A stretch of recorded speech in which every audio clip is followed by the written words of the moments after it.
स्वागत है आप सभी लोगों का मेरे चैनल कैमरा ट्यूसडे में। आज हम लोग बात करेंगे सोनी FX Mark II के बारे में। तो आइए इसे समझते हैं। तो समझिए FX2 जो है ये निकाला गया है जिसका मतलब कारण किसी को नहीं समझ में आ रहा है। ये बेस्ट गेस ये लग रहा है कि A7 Mark V जो है उसको डिले करना पड़ रहा है और इसका भी दाम अभी इंडिया में नहीं दिखाया जा रहा जबकि लॉन्च कर दिया गया है।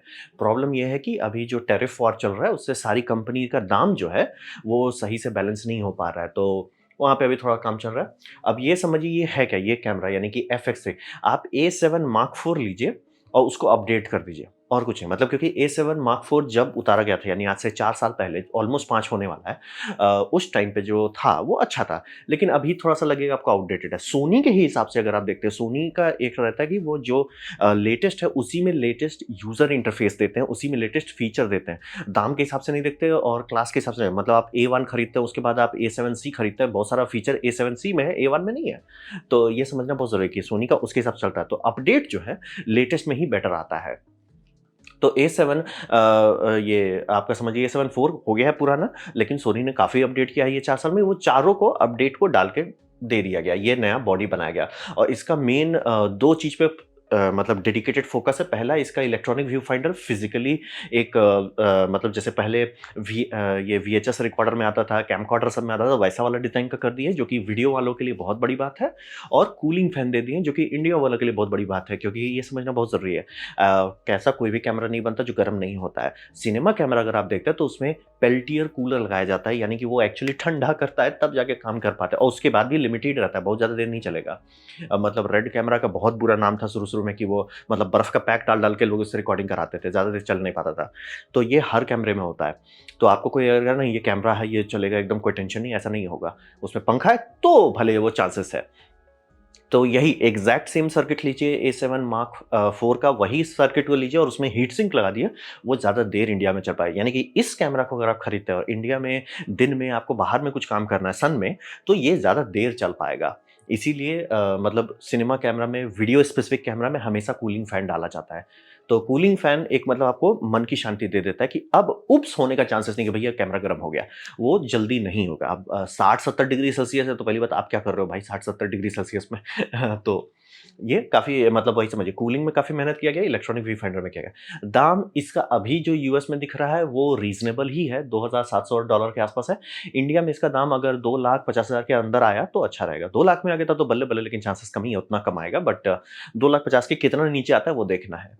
इसीलिए बोला टैरिफ के चलते हुए दाम फिक्स नहीं है। और इसमें लेट पे काफ़ी मेहनत किया गया, लुकअप टेबल, क्योंकि समझिए जब भी आप सिनेमा रिकॉर्ड करते हैं तो सिनेमा में कभी भी वीडियो वैसा नहीं आएगा जैसे हमारे कैमरा से आता है। हमारे कैमरा से जो आता है पूरा सेंसर का डेटा नहीं रहता है, वो सेंसर के डेटा को मैप किया जाता है, रंग किया जाता है, समझ लीजिए, तो जिसे कलर साइंस कहते हैं, वो आप सेव करते हो।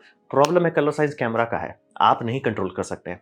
तो इसीलिए सिनेमा में जब भी कोई काम किया जाता है या जहाँ पे सीरियस वीडियो वर्क करना है, लोग लट रिकॉर्ड करना चाहते हैं। मतलब एक समझिए रॉ डेटा रिकॉर्ड कर लेते हैं एक तरह का और उसमें रंग अपने हिसाब से डालते हैं, उसी को हम लोग कहते हैं लुक अप टेबल, LUT।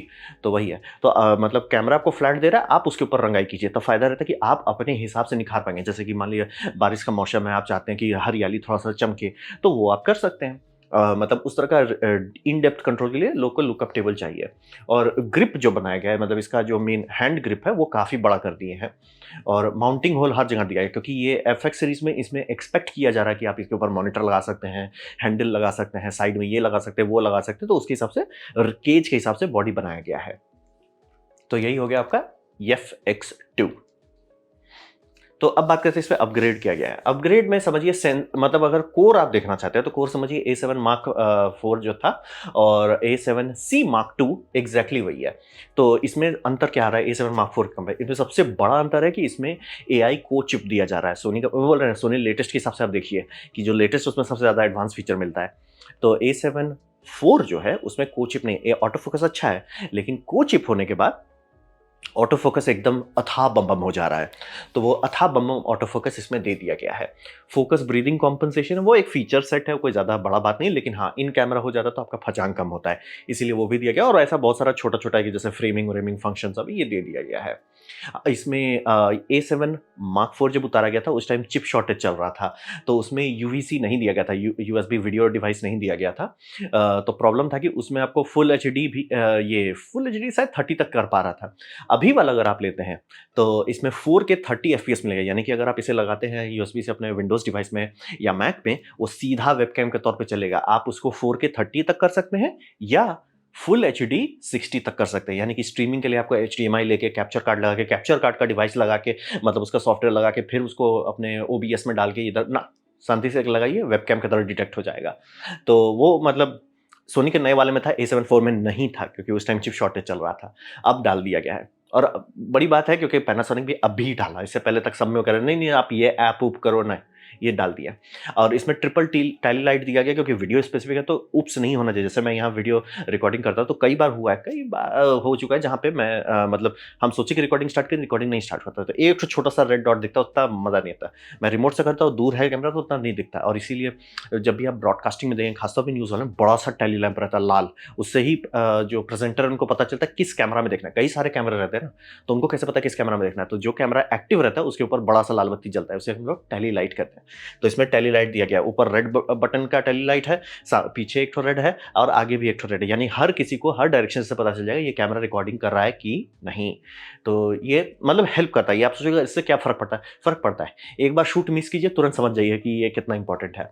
और डुअल ट्राइपॉड माउंट है, ये ज़्यादा लोगों को फायदा आएगा क्योंकि इसका जो हैंडीकैम के टाइम से आप लगाए ना, तो हैंडीकैम एक छोटा सा नबिन रहता था, मतलब कि एक छोटा सा कटोरी जैसा रहता था जिसमें आपका प्लेट में जो ट्राइपॉड प्लेट है उसमें एक से घुस जाता था। अब वो आजकल नहीं आता, किसी डीएसएलआर में नहीं आता है, कैमकॉर्डर में आता है, वीडियो कैमरा में आता है, लेकिन उसमें नहीं आता, डीएसएलआर सब में, मिररलेस में नहीं आता है। तो यहाँ वो दे रहे हैं क्योंकि ये वीडियो ओनली है, तो इसमें आपको रेल मिलता है, मतलब स्लाइडर का, डवटेल का रेल मिलता है, वो लगाइए और उसमें दो लगाए। दो लगाने से क्या फायदा होगा, खुलेगा नहीं, घूमेगा नहीं। यानी कि इसको अगर आप गिम्बल पे लगाते हैं तो ये नहीं होगा कि अरे वो, जो कि होता है मेरे साथ ही, इसी इसमें होता है कि प्लेट लगा हुआ है, कैमरा कितना भी टाइट करे वो धीरे धीरे फिसल जाता है, मतलब बार बार अगर आप आगे पीछे करें होगा।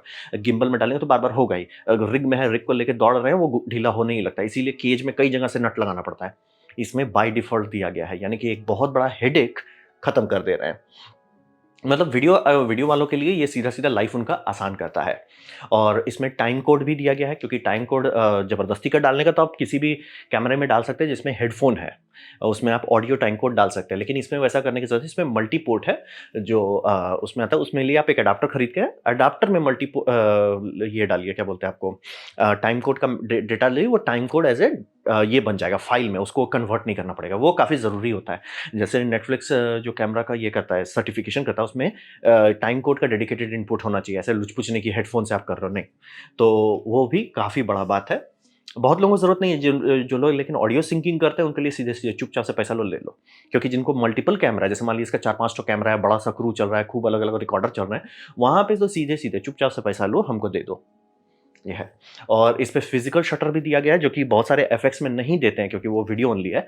तो फिजिकल शटर से फायदा होता है कि रोलिंग शटर का जो परफॉर्मेंस का साइड इफेक्ट है वो खत्म हो जाता है।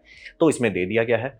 और लट्स पे वही बोल रहे हैं, इसका मतलब जैसे कि पैनासोनिक वाले में था, जबरदस्ती का बहुत सारा वीडियो फॉर्मेट दिया गया, यहाँ वैसा नहीं है। लट्स पे पूरा मेहनत किया गया कि आप अपने हिसाब से लट्स बनाइए, अपने हिसाब से लट डालिए और एंजॉय कीजिए।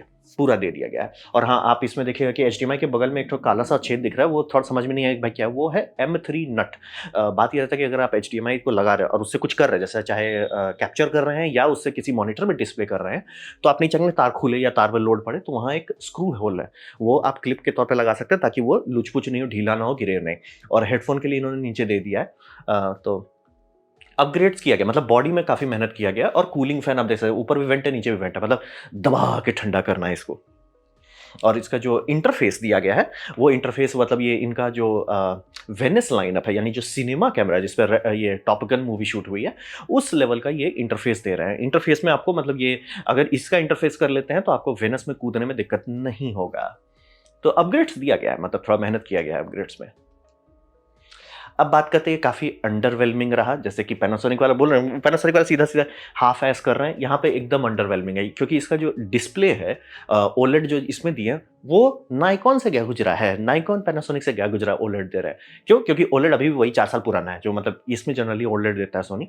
और सोनी क्या, ऑलमोस्ट सब ब्रांड का इसमें ओलेड ही रहता है। वो अभी भी आदम ज़माने का दे रहे हैं। और जो स्क्रीन है वो तो स्क्रीन मतलब ये लोग मानिए नहीं रहे हैं कि भैया हम लोग इस साइज़ में फुल एचडी से आगे कब का जा चुके हैं। इसमें फुल एचडी छोड़िए 720p भी नहीं आता है। 480p है ये सब डिस्प्ले, तो इसीलिए मिलियन डॉट्स, भैया रेज़ोल्यूशन बताइए लेंथ एंड विड्थ का, तब तुरंत आप भरोसा उठ जाएगा। बहुत कम रेज़ोल्यूशन का रहता है। तो वो समझिए अब ठीक है, मतलब 2020 में दे रहे थे। अब रहा बात कि बाकी सारी कंपनी मेहनत कर रही है, भले स्क्रीन पर ज़्यादा लोग नहीं मेहनत कर रहे, लेकिन इलेक्ट्रॉनिक व्यू फाइंडर पे लोग मेहनत कर रहे हैं। उस पे भी मेहनत नहीं की है। मतलब जो था वही उठा के डाल दिए। वो थोड़ा-सा हल्का लग रहा है। और दूसरा ये रोलिंग शटर जो है, वही बोल रहे हैं 2020 के में आप रोलिंग शटर किससे कंपेयर करते हैं? 2020 में जो कैमरा अवेलेबल था, 2025 में वो रोलिंग शटर परफॉर्मेंस अच्छा नहीं है। 2025 के हिसाब से, क्योंकि अभी कैमरा है जो आराम से 15 18 या 20 मिलीसेकंड के अंदर कर ले रहा है। इसका 25 तक जा रहा है। मतलब 15 के नीचे आपको रोलिंग शटर से उतना दिक्कत नहीं होगा। 10 के नीचे कोई टेंशन वाली बात नहीं है। तो लेकिन ये अभी जो है, अब वीडियो ओनली कैमरा, अब वीडियो में रोलिंग शटर सबसे ज़्यादा दिखता है, वो करके इट्स लाइक। और इसका जो मैकेनिकल शटर है वो भी आधा-अधूरा है। वो सिर्फ डाउन कर्टन है, अप कर्टन नहीं है, मतलब 2 ऐसे रहता है, ऐसे करके चलता रहता है। वो ना होने से साइड इफेक्ट होता है कि रोलिंग शटर आपका मतलब मैकेनिकल में उतना बढ़िया नहीं हटेगा जितना आपका A7 Mark IV में हटता है। ये थोड़ा-सा मतलब धांधली टाइप लगा। और 4K 60 अभी भी क्रॉप है। इट्स लाइक सर वो 2020 में शोभा देता था, 2025 में शोभा नहीं देता कि आप 4K पे क्रॉप कर दे रहे हो, वो भी 60, वो भी वीडियो कैमरा में। तो ये एकदम सही। और इसका जो है कि एचडीएमआई फुल साइज दे दिया, चलो रिकॉर्ड कर लेते हैं। और ना जी ना, एचडीएमआई में रॉ में वो कर देंगे, क्रॉप कर दिया है। इट्स लाइक ये शुद्ध जबरदस्ती लग रहा है, ये शुद्ध जबर। अब अगर आप ऐसा ए सीरीज में करते, A7 मार्क 4 में करते, मार्क 4 में कर देते, कोई बात नहीं, क्योंकि वो हाइब्रिड कैमरा है। ये वीडियो ओनली कैमरा है। वीडियो में आप रॉ पे कटौती काहे कर रहे हैं? रॉ इन ऑन बॉडी आप नहीं दे रहे, ठीक है, कोई बात नहीं है, लेकिन बाहर से निकालने का भी ऑप्शन क्यों रोक दे रहे हैं? वो थोड़ा-सा। और वही बोल रहे हैं 2025 में इन बॉडी रॉ रिकॉर्डिंग जो है, वो ऑलमोस्ट सब कंपनी देने लगी है। तो वहाँ पे आपका कुछ नहीं होना, और आपका जो एक ऑप्शन होता था कि लोग एटमस निंजा खरीद के उसमें रिकॉर्ड कर लेते, वो भी आपने रोक दिया है। तो प्राइस जो है, इसका दाम जो दिखाया जा रहा है, वो दाम 2025 के हिसाब से थोड़ा ज़्यादा है। मतलब ठीक है, आपको वो बॉडी, आपको मान लीजिए A7 IV ही चाहिए था, लेकिन कुछ चाहिए था जिसमें कि यार इंडिया में हो, गर्म होने का दिक्कत ना हो, तो ही ये सूट करेगा। लेकिन ज़्यादा कुछ इसमें नहीं है कि आज के टाइम के हिसाब से इसको लॉन्च किया गया है, इसमें एकदम लेटेस्ट एंड ग्रेटेस्ट है, कुछ भी नहीं है। मतलब ओलेड बदल देते, डिस्प्ले डिस्प्ले बदल देते, भैया ये वीडियो के लिए बनाया जा रहा है, वीडियो के लिए डिस्प्ले अच्छा होना चाहिए, वो बदल देते, नहीं। मतलब बहुत ही अंडरवेलमिंग लगा। मतलब एटलीस्ट पैनासोनिक अगर ट्राई तो करते ऊट-पटांग चीज़ डालेंगे, जैसे 32 बिट ऑडियो डाल दी, इसमें भी 32 बिट नहीं है, उसमें तो एटलीस्ट गए तो कुछ नहीं है, मतलब कुछ भी नहीं है, सिर्फ माइनर अपडेट्स किए गए, और बेसिकली आधा से ज़्यादा चीज़ इसका सॉफ्टवेयर अपडेट है। अब बात करते हैं, इसीलिए बोला जाता है कंपटीशन बहुत ज़रूरी है, क्योंकि अगर कंपटीशन नहीं होगा तो सोनी कंफर्टेबल हो गया है कंफर्टेबल, इसलिए छोड़ो। मतलब कि मैं इतना साल से वीडियो बना रहा हूँ कि कुछ साल पहले तक कैनन को लोग यही बोलते थे, कैनन कंफर्टेबल है, इट्स लाइक क्या टेंशन है। जब सोनी उनका खाने लगा तब जाके अब सोनी कंफर्टेबल हो रहा है, इट्स लाइक वैसा नहीं चाहिए। तो अभी के टाइम में जितना पैसा का ये बात हो रहा है, उतना दाम पे आपको नाइकॉन और पैनासोनिक बहुत अच्छा मतलब कैमरा दे रहे हैं, जो हर मामले में रोलिंग शटर से लेके, कलर रेंडिशन से लेके, और फॉर्मेट के बारे में तो डिस्कशन ही नहीं करना है, वो सब इसी दाम में। मतलब ये समझिए, मैं आपको नाइकॉन का दिखा रहा हूँ, अभी तो सेल चल रहा है, 2,18,000 में आ जा रहा है। ये Z6 Mark III जो है, डिस्कशन ही नहीं है। और ये पार्शियली स्टैक्ड सेंसर दे रहे हैं, मतलब कि rolling shutter performance genuinely better है। तो ये समझना बहुत है। और पैनासोनिक भी आप ले सकते हो। पैनासोनिक में इंडियंस के लिए ये फायदा है कि इसमें कूलिंग फैन है, तो इंडिया में आप इसको थोड़ा एक्चुअली बाहर यूज़ कर पाएंगे बिना फ्राई किए हुए। तो वो सब है। और रहा बात कि आप कैसे चुने, क्या लेना है, देखिए किसमें लेंस है। कैमरा मत पूछिए कभी, लेंस किसमें है। जो लेंस आप चाहते हैं, फर्स्ट पार्टी हो, थर्ड पार्टी हो, जो भी है, आप जो लेंस चाहते हैं, क्या वो अवेलेबल है, क्या वो उस दाम पे अवेलेबल है जिस पे आप खुश होंगे। क्योंकि फ़र्क नहीं पड़ता, अरे सर जी मैं ना एकदम रॉ रिकॉर्डिंग कर रहा हूँ, कोई फ़र्क नहीं पड़ता। अगर लेंस कचरा है, आउटपुट कचरा ही आएगा। कचरा इन मतलब कचरा आउट, गार्बेज इन इक्वल्स गार्बेज आउट। तो ये समझना बहुत ज़रूरी है। इसीलिए लेंस पहले देखिए, कभी भी मैं नहीं बोलूँगा कैमरा कौन सा है, लेंस देखिए आपको कौन सा लेंस चाहिए। तो अगर आपका नाइकॉन या पैनासोनिक में लेंस पे, और वही बोला, नाइकॉन तो बहुत मेहनत की अपना इलेक्ट्रॉनिक व्यू फाइंडर पे, वो काफ़ी काफ़ी हर इसी दाम में बहुत वन ऑफ दी बेस्ट है इस दाम में इलेक्ट्रॉनिक व्यू फाइंडर। तो वही थोड़ा एकदम, अगर आपको कूलिंग फैन की ज़रूरत नहीं है, 99% केसेस में लोग को बोलूँगा मैं, शांति से नाइकॉन ले लो, ज़्यादा खुश रहोगे। पैनासोनिक आप ले सकते हैं, बट हाँ, लेंस पहले देख लीजिएगा। कूद मत जाइए, उसके बाद मत सिर पीटिएगा, पहले लेंस देख लीजिएगा। तो वही बोला, हम लोग चाहेंगे कंपटीशन, हम चाहेंगे कि नाइकॉन अच्छा चले, हम चाहेंगे कि कैनन सुधरे थोड़ा सा। कैनन ने बस बोला एक चीज़ को सुधारना है, अगर वो ये खोले, क्या बोलते हैं, अपना माउंट में बोले कि थर्ड पार्टी लेंसेस अवेलेबल है फुल फ्रेम में, वो एपीएस-सी नहीं, फुल फ्रेम में, हम ही खरीद लें कल, क्योंकि इसका तो टाइम अब आ रहा है, बैंड बज रहा है और A7 मार्क 5 पता नहीं कब लॉन्च होगा। तो देखिए, तो मैं ये कहूँगा ये कैमरा जो है, मतलब जिसको A7 सोनी का इकोसिस्टम है, सोनी का लेंसेस रखा हुआ है, सोनी का बैटरी रखा हुआ है, सोनी में वो खुश है और वो चाहता है कि यार कुछ अच्छा होता है जिसमें हम कूद पाते हैं A7 III से, या ऐसा ही कुछ है कि यार कुछ वीडियो स्पेसिफिक रहता है, उनको ये सूट करेगा। बाकी लोगों को नहीं सूट करेगा कि मैं घुसूँ इसके चलते, नहीं जी। 2025 के हिसाब से तो नहीं जी। 4K 60 अनक्रॉप तो दे देते, नहीं। अब बहुत लोग बोलते हैं कि वो ये सेंसर नहीं, सेंसर का बात नहीं है, वो एसओसी का बात होता है। वही एसओसी उससे ज़्यादा मेगापिक्सल पे डेटा रीड करके डाल देता है। क्रॉप हो रहा है तो इसका सीधा मतलब है कि आप क्रॉप कर रहे हैं। ऐसे आसमान से क्रॉप नहीं हो जाता है, आपको डेटा फेंकना पड़ता है। तो वो बेसिकली बहुत ही ज़्यादा अंडरवेलमिंग लगा। बेसिकली उन्होंने रिफ्रेश कर दिया है। हाँ, इसको मतलब बीच-बीच में कभी-कभी होता था जब प्रोडक्ट्स रिफ्रेश होते थे, तो रिफ्रेश कर दिया है। तो ये था मेरा प्रेजेंटेशन सोनी FX2 के बारे में। उम्मीद करता हूँ आपको अच्छा लगा, कुछ सीखने वाला, कुछ समझ में आया। अगर ऐसा है लाइक कर दें, दोस्तों से शेयर कर दें, उससे मेरा काफ़ी भला होगा। नहीं अच्छा लगा, नहीं पसंद आया, कोई बात नहीं, आप डिसलाइक दबा सकते हैं। मैं कहूँगा डिसलाइक 2 बार दबाएँ, उससे मुझे पता चलेगा कितना पसंद हुआ है। मैं आपसे कहूँगा कमेंट लिखें, मैं हर कमेंट को पढ़ने की कोशिश करता हूँ। आपसे कहूँगा सब्सक्राइब कीजिए, बेल दबाइए अगर आप फ्री हैं तो। आपने वीडियो देखा, जिनकी मुझे बहुत खुशी हुई। धन्यवाद।